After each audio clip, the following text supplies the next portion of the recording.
한번 따라 하실까요? 무리에서 제자로. 무리에서 제자로. 한 20년 전에 25년 전에 유명했던 책이 다시 최근에 중보 개정판으로 나왔습니다.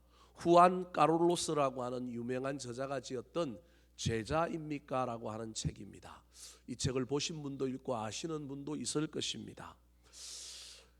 그리스도인들이 제자로 살아야 한다, 그런 말입니다. 그런데 사랑의 교회에서 시작했던 제자 훈련 어떻게 됐을까요? 학자들마다, 목사님들마다 평가하는 것이 다 다르지만 오늘날 교회에서 제자 훈련에 대한 이야기는 점점점 퇴색되고 사라져 갑니다. 여러 가지 이유가 있겠지만 일단은 교인들이 제자 되는 것에 대하여 부담을 느낍니다. 제자는 안 되고 싶습니다. 제자 되면 죽을 것 같고요. 제자 되면 순교해야 될 것 같고요. 제자 되면 내 삶은 다 평겨쳐놓고 오로지 교회에서 뭔가를 희생하고 헌신해야 될 것 같다는 생각 때문에 제자 되는 것에 대하여 요즘 강조하면 별로 인기가 없습니다. 또 다른 하나는 제자 되는 것이 성경에 아주 중요한 이야기고 복음 중에 핵심인데, 그래서 제자 훈련이라고 하는 이 프로그램이 만들어졌는데 그 결과 정말로 그 훈련을 이수하고 또 그런 훈련을 받았던 사람들의 신앙이 성경에서 말하는 제자 비스무리하게라도 되었는가? 안 됐다고 굳이 표현할 수는 없지만 한국 교회가 그 프로그램을 어떻게 돌렸느냐? 물론 신앙의 성장과 성숙, 주님을 닮아가는, 정말로 주님을 따라가는 제자도라고 하는 관점에서 훈련하고 가르치기도 했지만 어떤 의미에서는 교회 성장의 일환으로, 어떤 의미에서는 교인들을 그냥 훈련시키기 위한 일종의 프로그램으로 하다 보니 교육은 받았고 훈련은 있었는데 삶에는 어떤 내용들, 어떤 열매들이 나타나지 않은 것 때문에 지금 현재 한국 교회에서는 이 제자 훈련에 대하여 열광하거나 이 제자 훈련에 대하여 교회가 막 생명처럼 붙들거나 그러지 않는 상황이 펼쳐졌습니다. 우리 교회는 어떨까요? 저는 한 번도 우리 교회 와서 제자 훈련이라고 하는 말을 써본 적이 없습니다. 간혹 기도하시는 분들이 또는 우리 장로님들 중에나 몇몇 분들이 기도하다가 제자 훈련이라는 말을 사용하면서 기도하는 걸 보면서 나는 한 번도 제자 훈련이라는 말을 써본 적이 없는데, 우리 교회는 제자 훈련을 해본 적이 없는데 왜 제자 훈련에 대해서 이야기할까라고 하는 물음표를 간혹 가질 때가 있습니다. 사랑하는 성도 여러분, 제자 훈련을 꼭 해야만이 교회가 좋은 교회요, 제자 훈련 코스가 있어야 되는 것만이 꼭 좋은 교회가 되는 것은 아니지만, 그렇다고 훈련을 하든 안 하든지 간에 제자라고 하는 것을, 제자가 되는 것이라고 하는 것을 놓쳐서는 안 됩니다. 그런데 지금 작금의 현실은 서론에서 말씀드렸던 것처럼 제자가 되는 것에 대하여 교인들의 의감이, 교인들의 반감이, 교인들의 마음속에 참 부담이 많습니다. 그런데 진짜 예수님께서는 우리 그리스도인들이 다 뭐 되기를 원한다고요? 제자 되기를 원합니다. 유사한 책 중에 여러분 팬입니까? 제자입니까? 라고 하는 책이 있습니다. 영어로는 not 팬이라고 하는 제목인데 거기 제자라는 말을 한국 번역기에서 붙여서 판매한 책이 있는데요, 둘 다 동일한 의미에서 우리가 예수를 믿으려면 좀 더 제대로 믿자, 좀 더 예수 그리스도를 더 닮아가자라고 하는 의미가 제자 훈련, 제자냐 팬이냐, 제자입니까? 뭐 이런 책들과 이런 프로그램 속에 담겨 있는 의미라는 겁니다. 제자라고 하는 말에 너무 부담을 느낄 필요도 없고요, 저와 여러분이 신앙생활하면서 그럭저럭 믿는 신앙생활, 그냥 복 받고 그냥 편안해 누리고 기도가 응답되고 이런 정도의 신앙생활은 아닙니다. 여러분, 저와 여러분이 할 수만 있다면 이 땅에서 그래도 우리가 누구를 닮아가야 됩니까? 예수님을 닮아가야 됩니다. 세상 사람들은 어떻게 살아야 됩니까? 좀 다르게 살아야 됩니다. 제가 새벽기도 때 우리 교인들에게 몇몇 사람들에게 설명한 것이 있습니다. 저와 여러분이 예수 그리스도를 믿고 구원을 받았다고 한다면 우리는 그 다음에 무엇으로 부름을 받았느냐 하면 성도로 부르심을 받았고, 그 다음에 또 무엇으로 부르심을 받았느냐 하면 사명으로 부르심을 받았습니다. 이게 로마서에 사도 바울이 하고 있는 이야기입니다. 1장에 보면 부르심이라는 말이 3번 나오는데 그 부르심마다 첫 번째로는 내가 뭘로 부르심을 받았느냐 하면 구원으로 부르심을 받았고, 두 번째로는 무엇으로 부르심을 받았느냐 하면 여러분 성도로 부르심을 받았고, 세 번째로는 무엇으로 부르심을 받았느냐 하면 사명, 복음을 위하여 사명자로 부르심을 받았다고 사도 바울이 로마 교회에 있는 교인들에게 편지를 보내요. 여러분, 제가 왜 이 이야기를 하느냐 하면 우리가 알고 있는 도식이 이런 도식이 있습니다. 우리가 살다가 예수를 믿음으로 말미암아 우리는 구원받은 자가 되었습니다. 구원받은 자가 되었다가 우리는 구원받았지만 죽고 난 다음에 우리는 어디를 갈 겁니까? 천국을 갈 겁니다. 도약합니다. 도약해서 우리는 어느 삶에 이르게 되느냐 하면 천국, 영원한 영생의 삶에 이르게 됩니다. 이 그림을 잘 기억 한번 해보시기 바랍니다. 이렇게 가다가 도약하여 우리는 영원한 천국의 삶을 살 겁니다. 이게 하나님 나라라고 하는 중요한 공식의 도식인데요. 그런데 하나님 나라, 천국이라고 하는 건 이미 임하였는데 아직 완성되지 아니하였다. 이걸 신학적으로 아주 유명한 already but yet, 영어로는 yet이라고 하는 말은 그러나 아직이라는 말입니다. 이미 임했지만 아직 완성되지는 아니하였다, 그런 말입니다.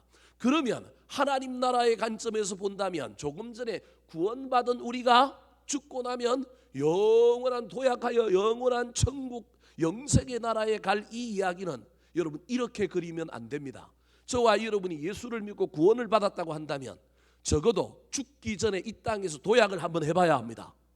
말이 좀 이상합니까? 이 도약이 짧아서 천국 가는 그 도약만큼 못 가더라도 여기서 도약을 해야 됩니다. 여기서 이미 임한 하나님 나라, 이미 임한 천국의 삶을 이 땅에서 뭐 해봐야 돼요? 살아봐야 됩니다. 그게 제자라는 겁니다. 오늘 본문에서는. 그런데 우리는 예수 믿고 구원받았지만 구원받았음에도 불구하고 우리는 이 땅에서 천국을 살아볼 생각이 별로 없습니다. 기도가 응답되고 복만 받다가 죽어서 어디 가면 돼요? 천국 가면 돼요. 정말로 이건 부끄러운 구원인데도 불구하고 예수 믿고 이 땅에 살고 있는 모든 사람들이 하나님 나라라고 하는 걸 이렇게 이해합니다. 나 예수 믿고 구원받았어. 나 이 땅에 살다가 나중에 천당 가면 어디 갈 거야? 영원한 영생의 세계에 들어갈 거야. 이렇게 가다가 이렇게 도약할 거라는 거야. 그런데 예수님이 이야기한 회개하라, 천국이 너희에게 임하였다라고 하는 이야기 속에 우리 주님이 가르쳐주는 이야기는 뭐냐 하면 죽어서 도약하여 가는 나라만 있는 것이 아니라 이미 예수 그리스도가 이 땅에 오므로 구원받은 우리는 이 땅에서 도약하여 사는 하나님 나라의 삶을 살아봐야 한다는 거예요. 이해가 되십니까? 그래서 이 땅에서도 저와 여러분이 천국을 연습해야 합니다. 다르게 살아야 합니다. 안 될 수도 있습니다. 넘어지고 자빠질 수도 있습니다.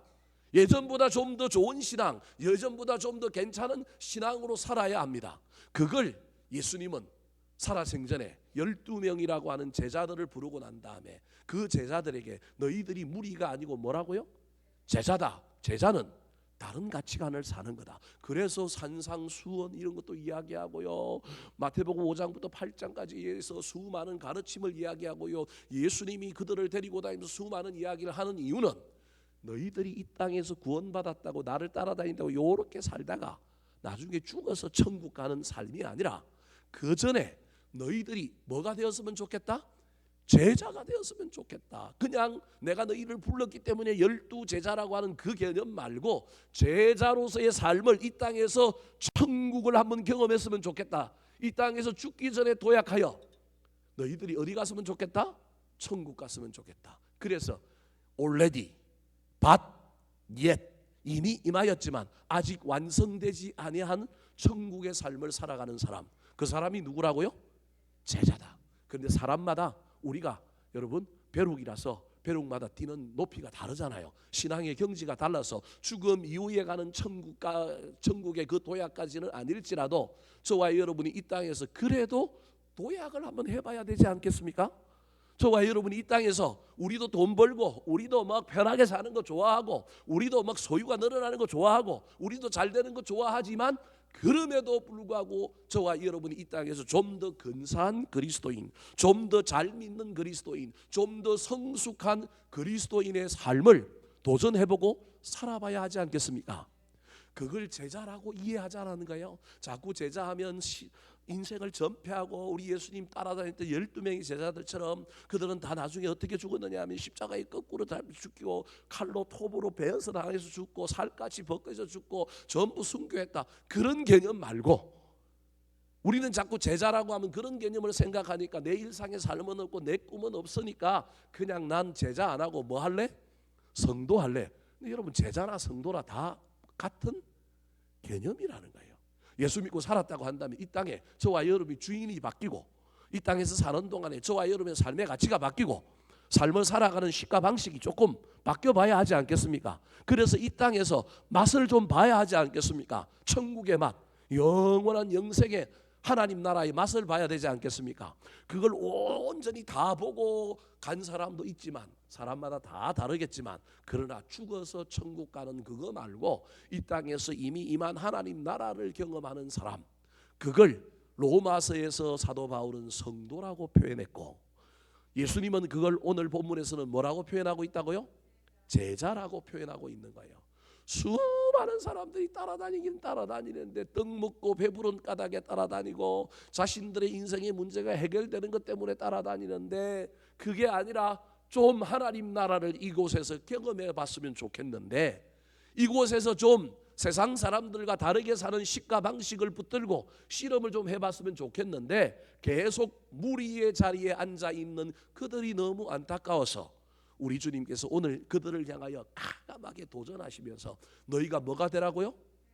무리에서 좀 제자가 되어라라고 말하고 있는 본문이 오늘 본문이라는 겁니다. 자, 25절 말씀 같이 한번 읽어볼까요? 시작.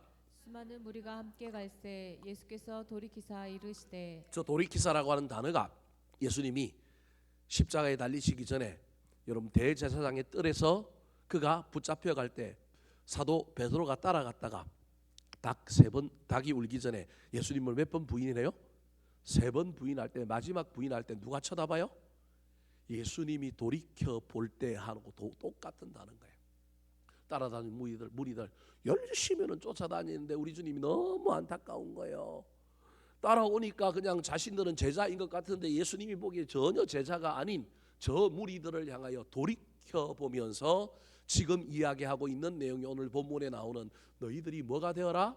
제자가 되어라. 사랑하는 성도 여러분, 제자라고 하는 말 때문에 너무 부담감 갖지 마시고 여러분 이 땅에서 저와 여러분이 이 제자라고 하는 용어를 좀 더 성숙한 그리스도인, 좀 더 예수 잘 믿는 그리스도인이라고 하는 관점으로 이해하면서 우리가 그냥 이 땅에 예배 드리고 그냥 이렇게 살다가 죽어서 천당 가는 정도가 아니라 좀 더 잘 믿는 그리스도인, 좀 더 성숙한 그리스도인이라고 한다면 이미 임한 하나님 나라를 이 땅에서 그래도 좀 경험해보고 살아보고 실패할지라도 좀 더 도전해보는 삶이 제자다. 내가 그 삶을 살아가리라 결단하는 저와 여러분이 되기를 우리 구주 예수 그리스도의 이름으로 축원합니다. 자, 그렇다면 무리에서 제자로 가려면 좀 더 성숙한 그리스도인, 좀 더 잘 믿는 그리스도인, 이미 임한 이 나라의 하나님 나라를 조금 살아보고 경험해보고 도전해보는 사람, 그 그리스도인들은 어떤 사람일까요? 따라 하시겠습니다. 선택할 때 하나님을 우선하는 사람. 선택할 때 하나님을 우선하는 사람. 자, 무리를 돌이켜보시고 제자가 되라고 얘기하면서 예수님이 제자가 되는 첫 번째 조건을 이렇게 얘기하셨습니다. 26절 말씀 같이 읽어볼까요? 시작. 무릇 내게 오는 자가 자기 부모와 처자와 형제와 자매와 더욱이 자기 목숨까지 미워하지 아니하면 능히 내 제자가 되지 못하고. 저 말을 바꾸면 미워하면 너희들은 뭐가 된다고요? 내 제자가 된다. 아이고 저런 말이 어디 있습니까? 우리 주님은 사랑의 하나님인데 하나님은 사랑하라 그래야 되는데 지금 뭐라고 얘기하고 있다고요? 미워하면 뭐가 된다고요? 제자가 되고 미워하지 아니하면 제자가 안 된다는 말입니다. 지금 번역이 잘못돼서 저러는 거예요. 사실은 우리 주님은 사람 미워하라고 할까요? 안 할까요? 안 합니다. 원수까지도 뭐 하라고요? 사랑하라고 하는 말인데 번역이 저렇게 되어 있으니까 저 말이 이해가 안 되는 거예요. 미워하지 아니하면라고 하는 번역의 원문은 더 사랑하면이라는 말입니다. 그러니까 지금 예수님께서 비교급을 쓰고 있는 거예요. 흑백 논리로 부모는 미워해야 된다, 처자식 미워해야 된다, 형제 미워하고 자매 미워해야 제자가 된다, 이런 말이 아니고 두 개 다 해라는 거예요. 자기 부모도 사랑하고 처자도 뭐하라고요? 사랑하고 형제도 자매도 뭐 하라고요? 사랑해라. 그런데 어느 순간에 자기 목숨도 뭐 하라고요? 사랑해라. 근데 어느 순간에 하나님이 어느 순간에 모든 시간 모든 영역이 아니라 어느 순간에 하나님이 그 사람들보다 나 좀 더 사랑할 수 있느냐라고 물을 때, 요구하실 때 사랑할 수 있느냐? 그러면 뭐가 된다고요? 제자가 된다. 저게 저 말이란가요? 이해가 되십니까 여러분? 여러분 저와 여러분이 저 말에 너무 부담 가질 필요가 없습니다. 우리는 돈도 사랑하고요, 뭐 다른 것도 다 사랑하며 살면 됩니다.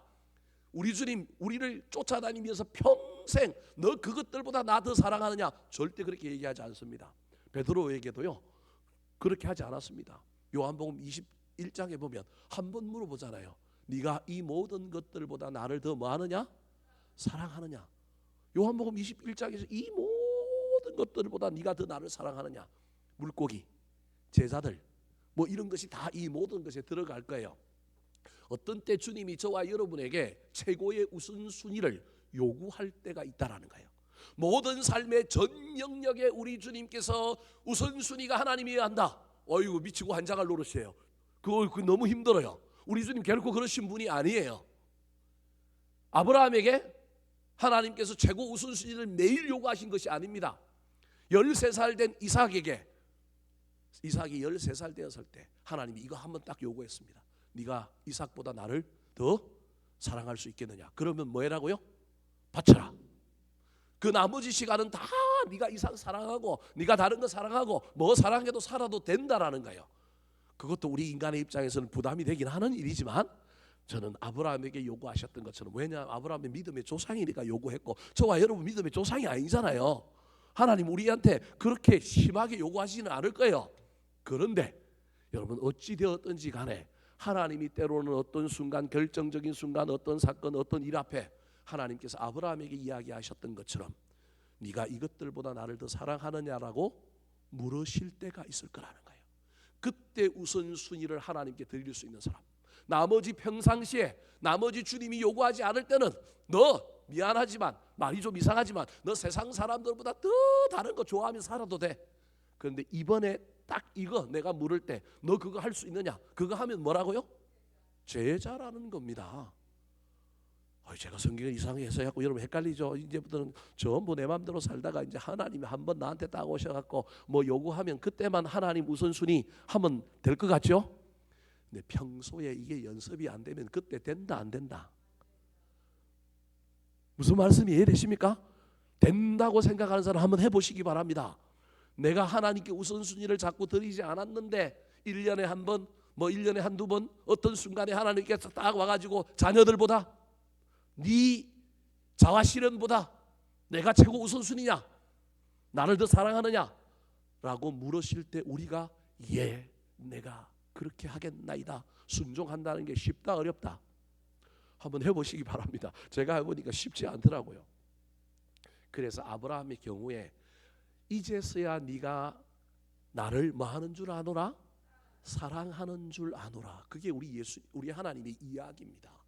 그러니까 하나님은 우리가 일반적으로 하나님을 사랑한다고 이야기하고 살아가지만 사실은 하나님 사랑하기보다는 누구 사랑하는 거예요? 나 사랑한다니까요. 여러분 기분이 묘하십니까? 안 믿어지십니까? 난 진짜 하나님 사랑하고 신앙생활 하는데 우리 중에 그런 사람도 있지만 일반적으로 저와 여러분은 예수를 믿고 신앙생활을 하고 살아가지만 우리 누굴 사랑해요? 나를 사랑해요. 누굴 또 사랑해요? 내 새끼들을 사랑해요.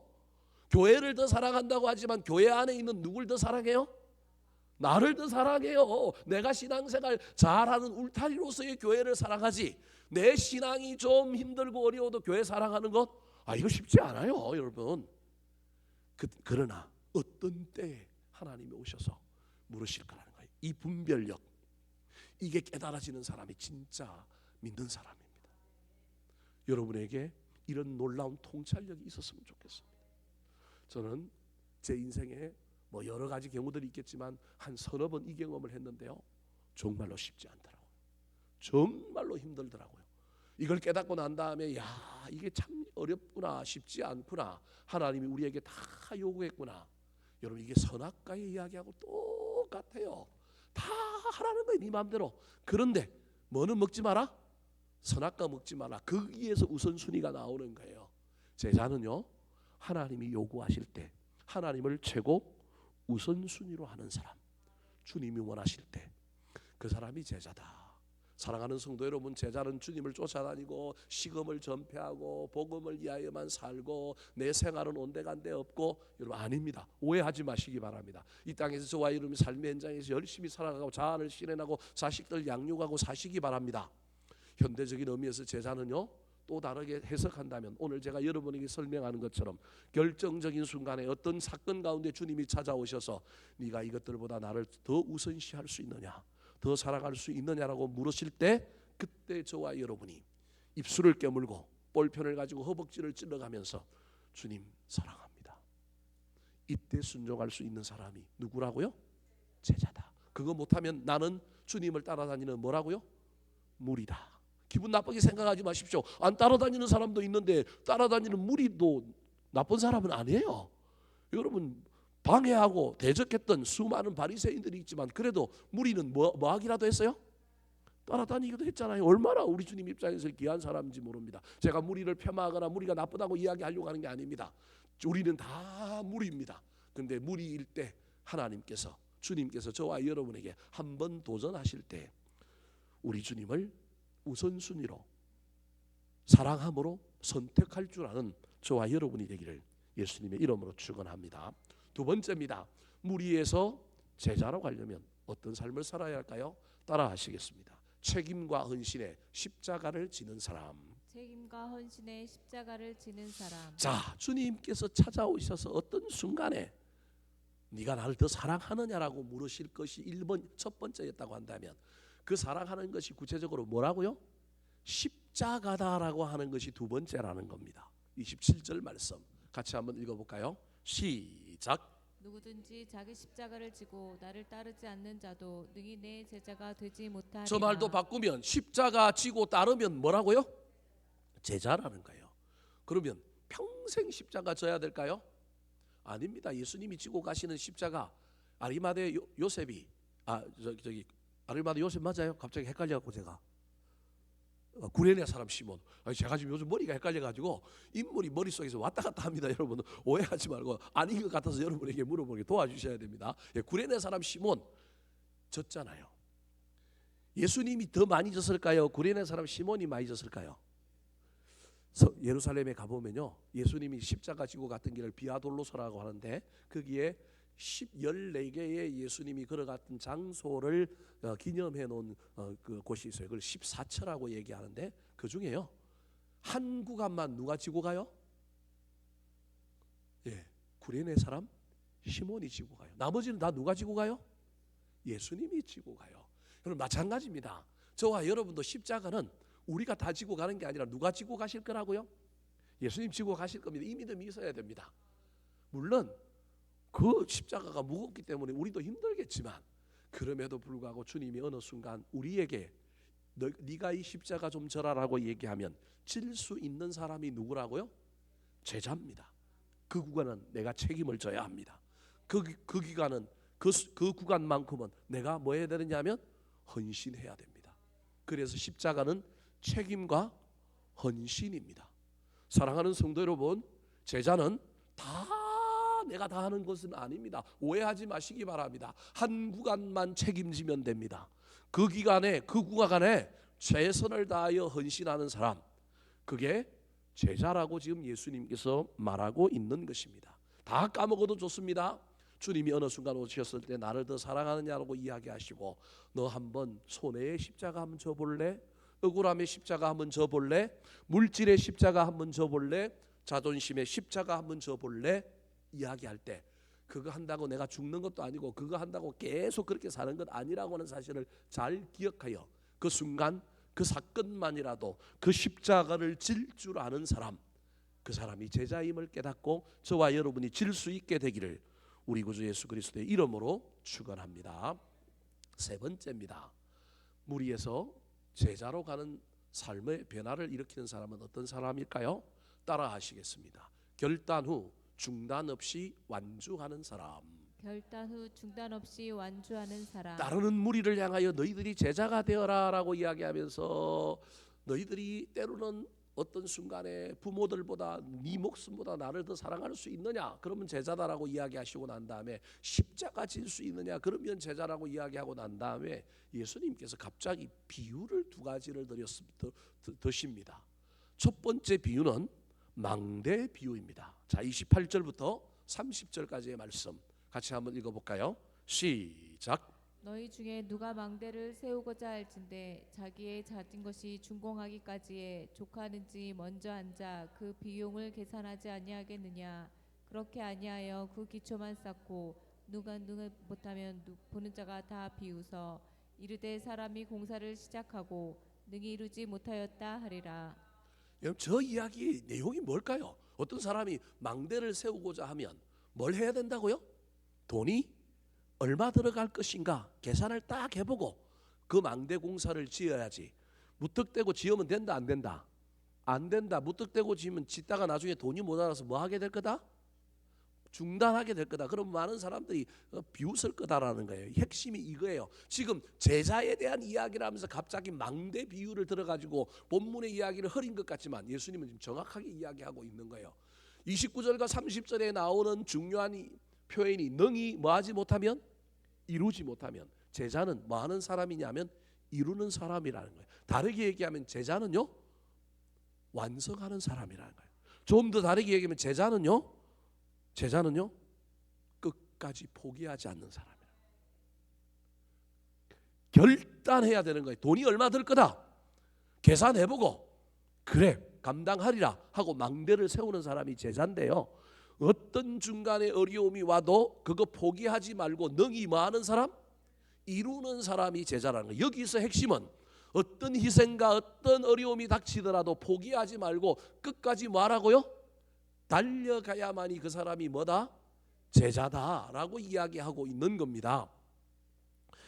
여러분, 공사를 해보면요 공사를 안 해본 사람이나 공사할 때 좀 째째한 사람들은요 늘 금액을 얼마 생각을 딱 했는데요, 시작할 때부터 이거보다 더 들 것이라고 생각하고 한 사람하고 이거면 충분할 것이라고 생각하고 한 사람은 공사를 대하는 태도가 다릅니다.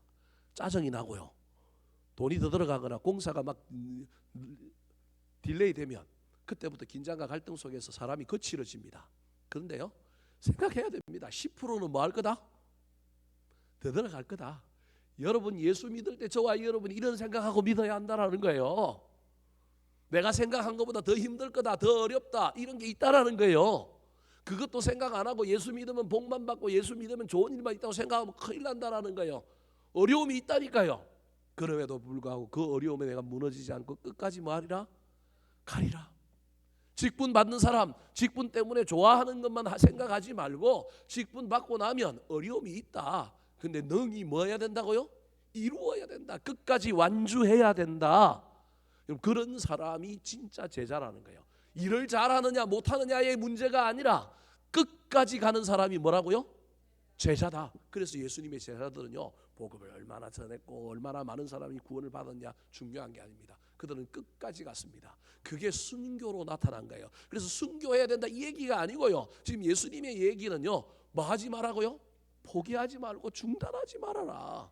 사랑하는 성도 여러분, 예수 믿다가 중단하지 말았으면 좋겠습니다. 무슨 꿈을 꾸었으면 중단하지 말고 가았으면 좋겠고요, 저와 여러분 무슨 일을 맡았으면 중단하지 말았으면 좋겠습니다. 중단하는 자 무리입니다. 중단하지 않고 끝까지 가는 자 뭐라고요?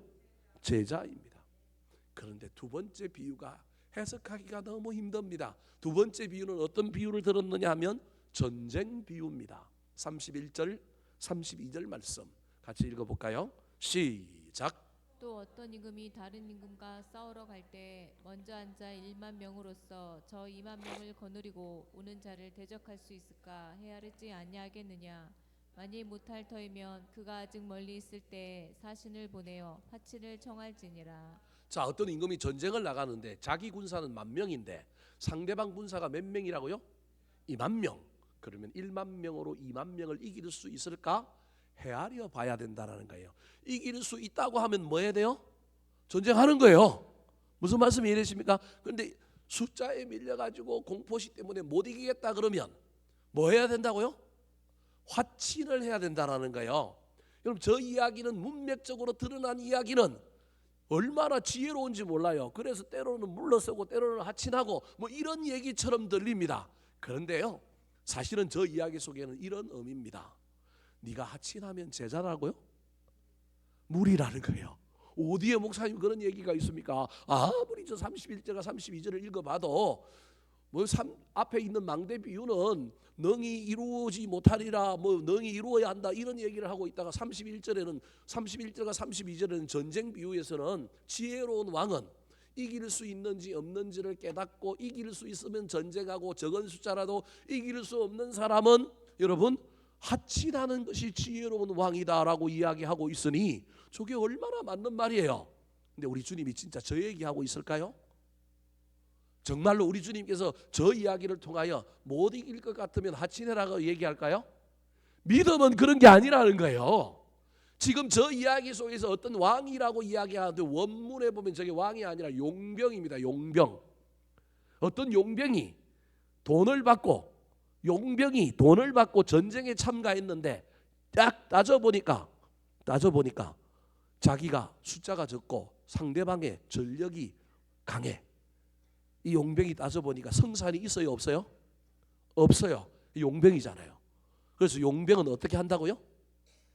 하친한다라는 거예요. 용병이 아니에요. 저기 쳐들어왔는데 하친을 받아줄 것 같다 안 받아줄 것 같다? 안 받아줄 것 같다. 지금은 자기가 하친하면 다 받아줄 거라고 생각하는 전제하에서 하친을 하잖아요. 여러분 일방적으로 하친을 하면 상대방이 나한테 뭘 요구할까요? 조공을 요구하죠. 그냥 악수하고 가는 왕이 있어요? 저 두 왕이 지금 전쟁을 하고 있는데 2만 명의 왕이 쳐들어왔는데 1만 명의 왕이 가만 보고 있다가 전쟁하면 못 이길 것 같으니까 가서 우리 하야합시다. 그러면 2만 명의 왕이 오케이 잘 있어 하고 빠이빠이 하고 갈까요? 아니지요. 너 앞으로 나를 상국으로 대. 너희들 이제 속국이야. 1년마다 뭘 바치라고요? 뭘 바쳐.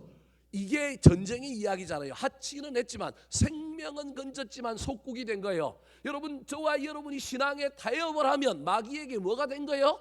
속국이 된 거예요. 마귀에게 뭘 바치는 거예요? 조공을 바치는 거예요. 지금 예수님이 지금 그 얘기하고 있는 거예요. 용병이면 그렇게 한다라는 거예요. 그런데 용병이 아니고 내가 진짜 이 나라의 백성의 왕이라고 한다면 저기 쳐들어왔지만 숫자가 적을지라도 믿음으로 나는 분명히 하친하면 굴욕을 당할 건데 인간의 세상에서 때로는 조공을 내고 힘을 키워가고 이기기 위하여 일부 후퇴하는 마음으로 하친할 수도 있지만 믿음의 영역에서 그러면 된다 안 된다? 안 된다. 제자는 하친하는 사람이 아니고 제자는 뭐 하는 사람이라고요? 싸우는 사람이다. 이길 수 없다 할지라도 믿음으로 끝까지 뭐 하는 사람이다? 싸우는 사람이다. 내 능력으로 싸우는 게 아니라 누구 힘으로 싸우는 거다? 하나님 힘으로 싸우는 거다. 이 이야기가 저기에 숨어 있는 거예요. 우리는 문맥적인 이야기만 읽고 야, 저 왕 지혜로운 왕이네. 큰일 나면 이게 악한 마귀의 속삭임인 거예요. 저와 여러분이 예수를 믿으면서 이렇게 타협한다라는 거예요. 타협해놓고 아이고 피해 안 입었으니까 잘했네. 그래 뭐 내가 주일도 조금 범하고 뭐도 좀 하고 타협해가지고 그렇게 산다라는 거예요. 근데 알고 보면 내가 마귀에 속국되어 있다라는 거예요. 우리 예수님이 그 사람은 제자다 아니다? 아니다. 무리보다 못한 사람이다. 그러니 앞에 두 이야기 망대 비유와 이 전쟁 비유에서 예수님께서 지금 이야기하고 있는 것은 무엇이냐 하면 고난이 있고 말도 안 되는 현실의 이성과 통계의 영역에서 질 수밖에 없는 상황이라 할지라도 제자는 뭐 하는 사람이라고요? 싸우는 사람이다. 끝까지 가는 사람이다. 그때 누가 도와주실 거다?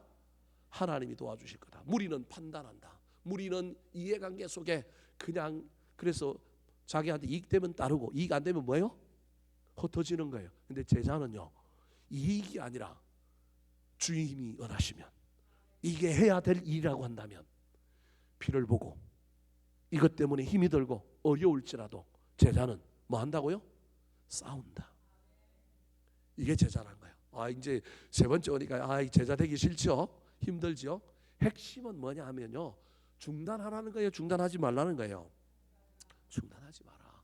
네 힘 믿지 말고 하나님 의지하고 나아가면 싸워주시고 이겨주시는 분 완성시켜 주시는 분이 누구라고요? 하나님이다. 이 믿음이 제자에게 있어야 된다. 마지막입니다.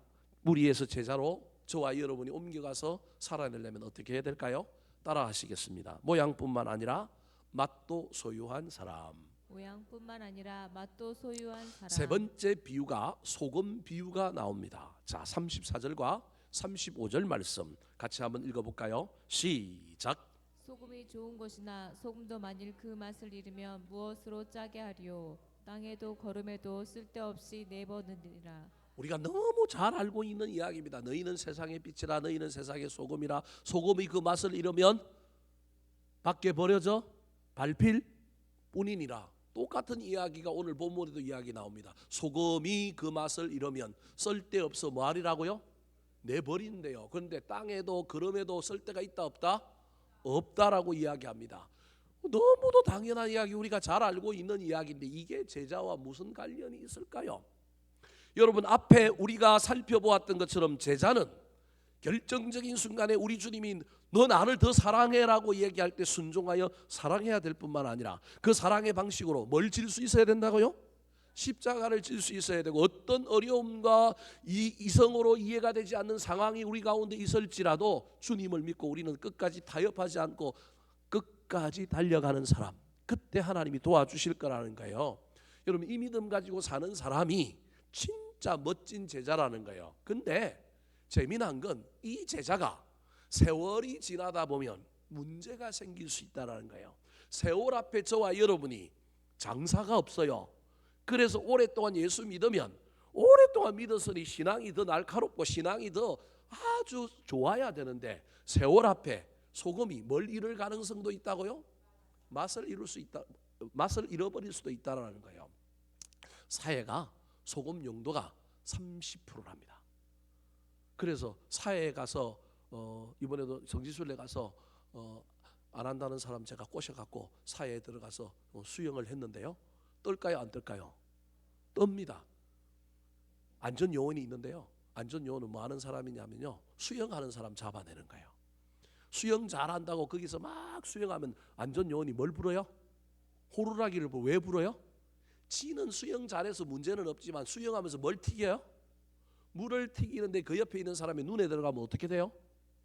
문제가 생기는 거예요. 그래서 사회에서 수영은요, 아무것도 안 하고 뭐 하고 있는 거예요? 떠 있는 거예요. 아무것도 안 하고 떠 있는 거예요. 그래서 여러분 뭐 인터넷 같은 데 그림에 보면 사회에서 뭐 보고 있어요? 들어 누워 갖고 책 보고 있잖아요. 신문 보고 있는 거. 그거 사진 찍는 게 여행 상품 중에 하나예요. 제가 그걸 찍고 왔어야 되는데 그 생각을 못 했어요. 그래서 사회에서는 아무것도 안 하고 그냥 가만 하늘 보고 뭐 하고 있으면 돼요? 들어 누워 있으면 그냥 어때요? 둥둥둥둥 떠요. 그리고 그 체험하고 난 다음에 그 사회에 머드가 흘러내려온 머드가 엄청 좋아갖고 그거 가지고 화장품 만들고 그거 가지고 뭐 만드는데 그 제품들이 아주 좋아요. 그래서 유럽이나 이런 데는 그거 갖고 만든 이스라엘의 제품들이 잘 팔려요. 화장품도 뭐 아주 잘 팔리고 그러는데 그거 이제 체험한다고 저 얼굴에 뭐 발라요? 머드 바르고요, 온몸에 바르고요. 그렇게 체험하는 게 이제 이스라엘 성지순례 가면 사회 체험하는 거예요. 이 사회에 여러분 언저리에 보면 하얀 뭐가 붙어 있어요? 소금이 붙어 있어요. 지금 이스라엘 백성들 신약 성경에서 소금 이야기할 때 우리처럼 이런 게 아니라 사회에 있는 소금인 거예요. 근데 이 소금은요, 염도가 너무 세요. 아까 이야기했죠. 몇 프로라고요? 35%. 우리는 바닷물은 짠데 이게 몇 프로 들어있는 거예요? 염분이 3% 정도 들어있어요. 3%. 일반적인 바닷물에는 염분이 몇 프로 들어있냐면 3% 들어있는데 사회에는 얼마 들어있다고요? 35%. 그래서 이 소금을요, 진짜 쓰려면 이 소금을 여러분 노지에서 캐가지고 어떻게 해야 되느냐 하면 불순물을 정제하는 정제의 시간이 필요해요. 이 소금 안에, 이 소금이 얼마나 귀하냐면 이 소금 안에 일반 소금과 달리 엄청나게 이로운 미네랄들이 많이 들어있어요. 그래서 사회 소금이 값이 비싸고 그걸로 만든 뭐 제품들이 아주 귀한 이유는 그냥 염분만 있는 것이 아니라 그 안에 뭐가 들어있느냐면 미네랄이 많이 들어있는 거예요. 근데 미네랄만 들어있는 것이 아니라 이게 노지에서 캔 염분이다 보니 뭐도 들어있다고요? 불순물도 들어있는 거예요. 그래서 이걸 정제 과정을 하기 위하여 어느 기간 동안에 소금을 어떻게 해야 돼요? 그냥 둬야 돼요. 근데 문제는 두면 염분이 조금 빠지고 불순물과 함께 염분이 조금 빠져서 진짜 좋은 소금이 되는 것이 일반적인데, 때로는 불순물은 안 빠지고 뭐만 빠져버려요? 염분만 빠져버리는 소금이 있다라는 거예요. 오늘 본문이 저 얘기인 거예요. 소금은 좋은 것이나 소금도 만일 뭘 잃으면, 맛을 잃으면 3% 정도의 그 짠물로 내려가도록 소금을 정제하고 짠기가 좀 빠지면서, 짠기가 빠질 때 뭐도 좀 빠지느냐 하면 불순물도 좀 빠지려고 빠지는 거예요. 우리가 커피 마시면 우리 몸에 있는 뭐가 같이 빠져요? 수분이 빠지는 것처럼. 그래서 짠 거 먹으면 물을 많이 먹잖아요. 물을 많이 먹으면 그 말은 짠 것 때문에 또 삼투압 작용 때문에 뭐 하는 거예요? 또 배출을 많이 하는 것처럼 30% 정도의 염분이 있는 그 소금을 노지에서 캔 걸 두면서 이것이 소금물이 좀 빠지는 가운데 함께 뭐도 빠지기를 바라느냐 하면 불순물도 빠지기를 바라는데, 어떤 소금은 불순물이 빠지는 게 아니라 뭐가 빠져버렸다고요? 염분이 완전히 빠져갖고 겉모양은 뭐예요? 소금인데 짠맛이 있다 없다? 없다. 그래서 이 염분을 캔 사람들이, 장사치가 맛을 딱 보는 거예요. 봤는데 딱 맛을 보면 이 염분기가 얼마인지를 기가 막히게 아는 거예요. 그래서 그건 모아갖고 파는데 맛이 하나도 없는 소금 모양은 모양인데 맛이 하나도 없는 염분이 딱 있으면 그건 어떻게 한다고요? 버린다는 거예요. 모양은 뭔데? 소금인데 진짜 소금은 아니다. 사랑하는 성도 여러분, 무리가 소금은 소금인데 뭐가 없다고요? 맛이 없다라는 거예요. 제자는 모양도 뭐고요? 소금이고 그 안에 맛도 짠맛이 있다라는 거예요. 그런데 세월이라고 하는 시간 앞에 우리를 정죄할 때, 여러분, 우리가 더 값진 소금으로 정죄되는 사람이 있는가 하면, 어떤 사람은 뭐가 빠지는 사람이 있다고요? 소금의 맛이 빠지는 사람이 있다라는 거예요. 사랑하는 성도, 이 이야기는 단순한 이야기가 아니라 저와 여러분의 이야기일 수 있어요. 지금 저와 여러분은 만나는 소금으로 정죄되고 있습니까? 아니면 나도 모르는 사이에 짠기가 빠져버리고서 모양만 남은 소금은 아닙니까? 진짜 제자는요, 불순물이 빠지고 소금 모양뿐만 아니라 무슨 맛도 가지고 있는 사람이라고요? 짠맛도 가지고 있는 사람이다. 모양 가졌다고 착각하지 말고, 저와 여러분이 예배하고 저와 여러분이 교회를 다니고 저와 여러분이 직분을 받았고 저와 여러분이 무슨 일을 한다고 착각하지 말고, 혹시 내 안에 빠져야 될 불순물 안 빠지고 믿음이 빠져가고 있고 하나님 향한 우리의 그 어떠한 것이 빠져가고 있지는 않은지 잘 살펴보아서, 나도 모르는 사이에 믿음이 빠져버렸는데, 나도 모르는 사이에 중요한 것이 빠져버렸는데 그것도 모르고 템템하고 내가 소금이라고 자랑하고 있는 것은 아닌지 잘 살펴보아서 이 사순절 기간에 저와 여러분이 더 좋은 소금으로 정제되고 연단되어 주님 앞에 서게 되기를 우리 구주 예수 그리스도의 이름으로 축원합니다. 한번 따라 하실까요? 무리에서 제자로 선택할 때 하나님을 우선하는 사람, 책임과 헌신의 십자가를 지는 사람, 결단 후 중단 없이 완주하는 사람, 모양뿐만 아니라 맛도 소유한 사람,